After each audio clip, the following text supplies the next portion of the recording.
다시 또 코로나19가 우리 대전 지역에 급속하게 확장이 되고 있습니다. 하나님께서 여러분을 지켜주시고 은혜와 평강으로 인도해 주시기를 간절히 빕니다. 여기 오늘 본문에 보면 성전에서 매매했다는 겁니다. 무엇을 팔고 샀느냐? 유월절 희생 제물을 팔고 샀습니다. 6월절에 희생제사를 드렸는데 제물이 필요하잖아요. 근데 이 제물이 뭐냐면 어린 양 또는 비둘기였습니다. 양을 미처 준비하지 못하고 또 돈도 없고 살만한 가난하고 그래서 그런 분들을 배려하기 위해서 비둘기도 희생제물로 사용하도록 이렇게 한 것입니다. 그러면 어린 양과 비둘기를 성전에서 팔았는데 사실은 이것은 희생 제사를 드리러 오는 사람들을 위한 배려 차원이었습니다. 예를 들자면 예루살렘 성전에서 멀리 떨어진 사람이 어린 양을 끌고 성전까지 오는데 여간 불편한 게 아니죠. 또 유대인 중에 외지나 타국에 가서 살고 있던 사람이 유월절을 지키려고 예루살렘 성전으로 오는 경우들도 적지 않았습니다. 이분들이 어떻게 희생양을 예루살렘 성전으로 갖고 오겠습니까? 그래서 이런 사람들을 배려하는 차원에서 성전에서 제사장들이 희생 제물을 팔은 거예요. 어린 양. 그런데 문제가 뭐였냐면 이 제사장들이 어린 양을 팔면서 희생 제물을 팔면서 엄청난 폭리를 취했어요. 엄청나게 이득을 보았어요. 이것이 문제였습니다. 그리고 그 희생 제물을 팔 때 당시의 사회에서 통용되던 데나리온, 드라크마, 렙돈 이런 화폐, 일상적인 사회생활에서 통용되던 화폐로 희생 제물을 산 것이 아니라 그렇게 안 팔았어요. 제사장들이 성전 화폐라고 하는 것을 따로 만들어 가지고 이 성전 화폐로만 희생 제물을 사라 이렇게 한 거예요. 그러니까 사람들이 와서 희생 제물 어린 양을 살려면 드라크마, 데나리온 이런 돈을 성전 화폐로 바꿔야 돼요. 환전을 해야 됐습니다. 이때 환전할 때 수수료가 엄청 비쌌습니다. 그러니까 제사장들이 어린 양을 팔면서 폭리를 취하죠. 성전 화폐로 환전을 해주면서 폭리를 취하죠. 이게 가히 얼마나 엄청났느냐면 강도나 다름없을 정도로 그렇게 큰 폭리를 제사장들이 취하니까 예수님께서 너희가 왜 기도하는 하나님의 집을 강도의 소굴로 만드냐 이렇게 질타를 하신 거죠. 정말 제사장들이 처음에는 좋은 뜻으로 어린 양 희생 제물을 매매를 했는데 나중에 돈 욕심이 나서 이것에 폭리를 취하고 예수님한테 강도라고까지 그렇게 질타를 받게 되었던 타락상이죠. 제사장들의 부패와 타락상이 적나라하게 드러났던 겁니다. 자, 오늘날 교회는 어떨까요? 오늘날 교회는 성전이 교회가 강도의 소굴은 결코 아닙니다. 거기까지는 아니에요. 절대 아닙니다. 그러나 이 사회에서 지탄을 받고 있음도 부인할 수가 없습니다. 어느 인터넷 신문 기자가 한국 교회에 대해서 이렇게 얘기를 했습니다. 한국은 아주 많다 하는 거예요. 뭐가 많냐? 교회가 참 많다. 그리고 세계 50등 안에 드는 교회가 한국에 23교회나 되고 전 세계에서 가장 큰 교회가 한국에 있다. 한국은 이렇게 수만 명이 모이는 대형 교회가 많고 전 세계 최고 큰 교회도 한국에 있고 심지어는 한국에 목사님들을 만들어서 배출하는 신학교가 300개가 넘는데요. 난 이 신문 기사를 읽고 저도 정말 깜짝 놀랐어요. 어떻게 신학교가 300개가 넘나? 이제 신학교가 300개가 넘는데요. 기독교 신자들도 곳곳에 다 배치돼 있고, 그래서 재벌도 기독교 신자들이 있고, 국회의원들도 기독교 신자들이 많고, 판검사들도 기독교 신자들이 많고, 요소요소에 구석구석에 정말 기독교 신자들이 참 많다. 그런데 이 기자가 그 다음에 쓴 그 기사가 뭐냐면, 많은데, 이렇게 최고인데, 엘리트들 많은데, 그런데 아주 말라버렸다. 에스겔 선지자가 아골골지하게 보니까 해골들이 있는데, 해골들이 굉장히 많은데 아주 다 말라가지고, 그리고 그 해골끼리 부딪히는 덜그덕거리는 소리가 나더라.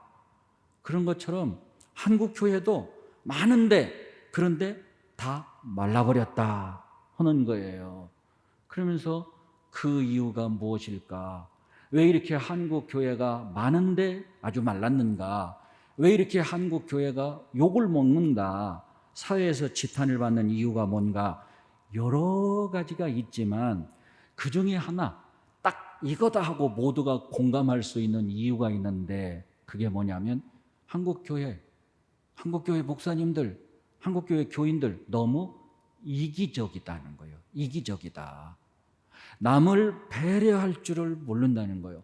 남을 배려할 줄을. 여러분, 교회에 확진자들이 생기고, 그리고 그 교인들이 또 사회에 나가서 2차 감염시키고, 또 2차 감염자가 3차 감염시키고, 이렇게 막 교회가 마치 사회에서 아주 정말 큰 문제가 있는 것처럼 막 보도가 되고 이렇게 됐는데요. 제가 그 기사 댓글을 좀 읽어봤어요. 댓글을 읽어봤더니 제가 이런 그 댓글을 읽고 참 수긍이 가면서도 정말 큰 문제다 하는 그런 마음이 드는데, 뭐라고 썼냐면, 교인들은 하나님이 지켜주셔서 코로나19에 안 걸린다, 이렇게 말한다는 거예요. 하나님이 지켜주셔서 코로나19에 안 걸린다. 그러다가 걸리면 하나님이 믿음을 시험해 보려고 걸리게 하셨다, 이렇게 말한다는 거예요. 그러다가 죽으면 또 뭐라고 말하냐면 믿음이 없어서 죽었다, 이렇게 말을 한다는 거예요. 그러면서 그 댓글을 쓴 사람이 나는 교회가 정말 싫다, 너무나 독단적이고 너무나 이기적이다, 이런 교회가 세상에서 없어졌으면 좋겠다, 이렇게 댓글을 썼더라고요. 참 모르긴 몰라도 이렇게 생각하는 사람이 교인들 가운데 없지 않아 있을 수도 있겠어요. 하나님이 지켜주시니까 코로나 우리는 안 걸린다. 왜요?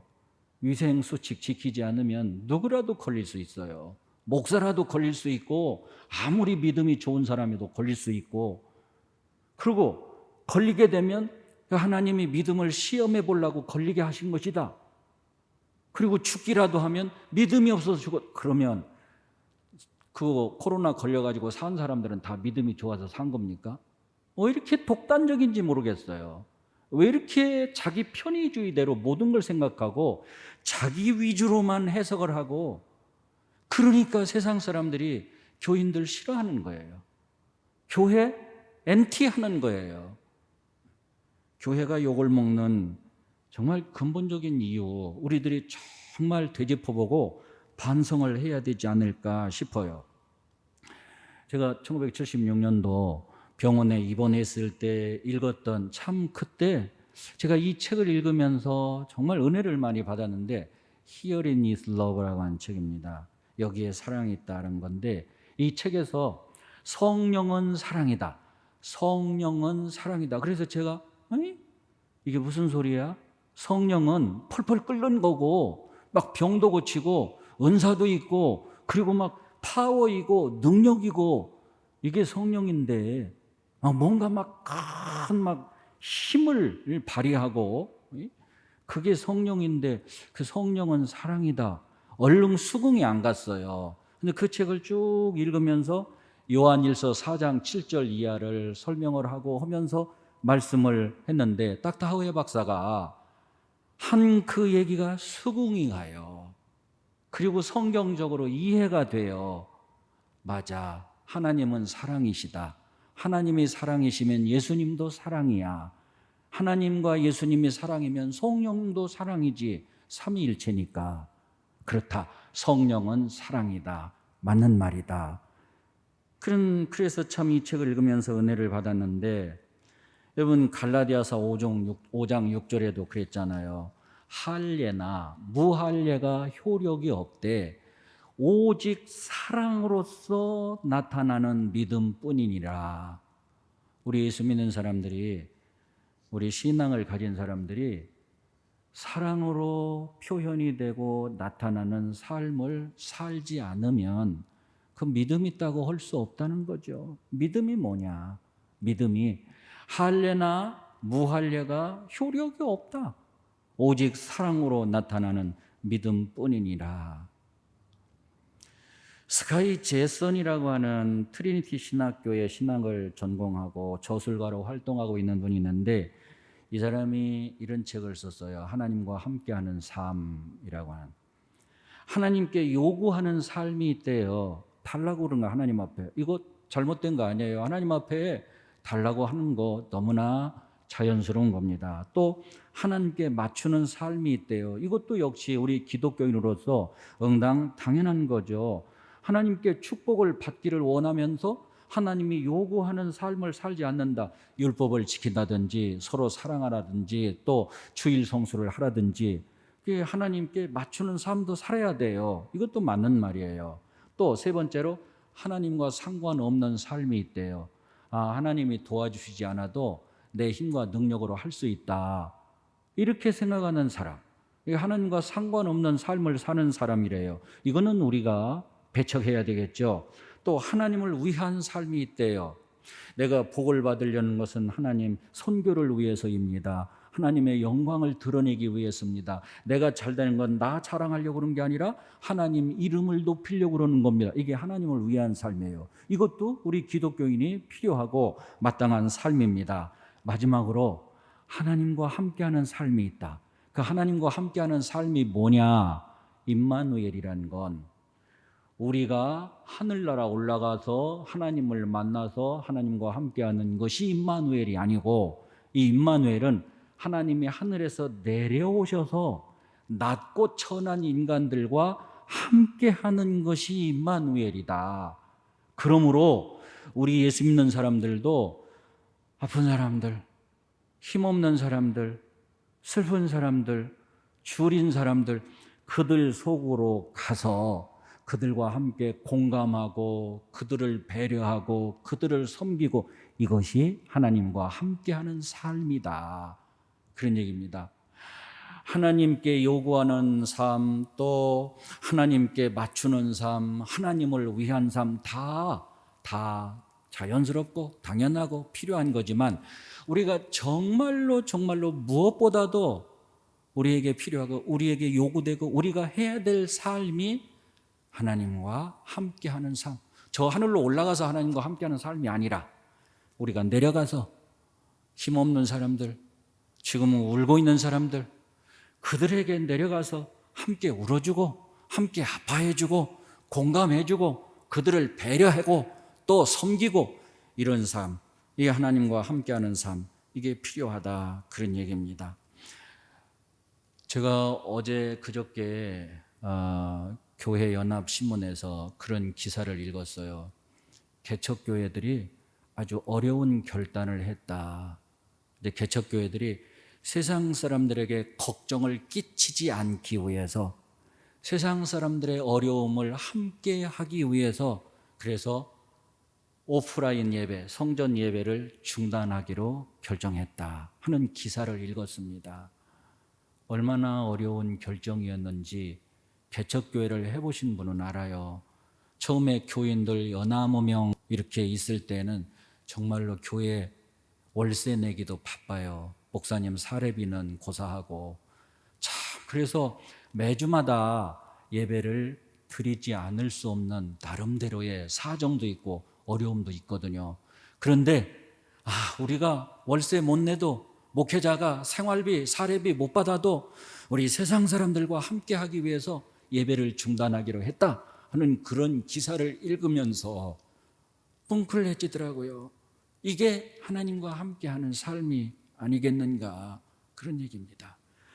오늘 우리는 정말 사랑을 가지고 이웃을 배려하고 그리고 아파하고 우는 사람들과 함께 공감하고 마음을 같이 나누고 이렇게 해서 함께하는 삶을 살아서 한국 교회에도 희망의 꽃을 피우고 한국 사회에도 희망의 꽃을 피우는 우리 교인들이, 우리 크리스찬들이 되어야 하겠다 싶어서 이 말씀을 드렸습니다.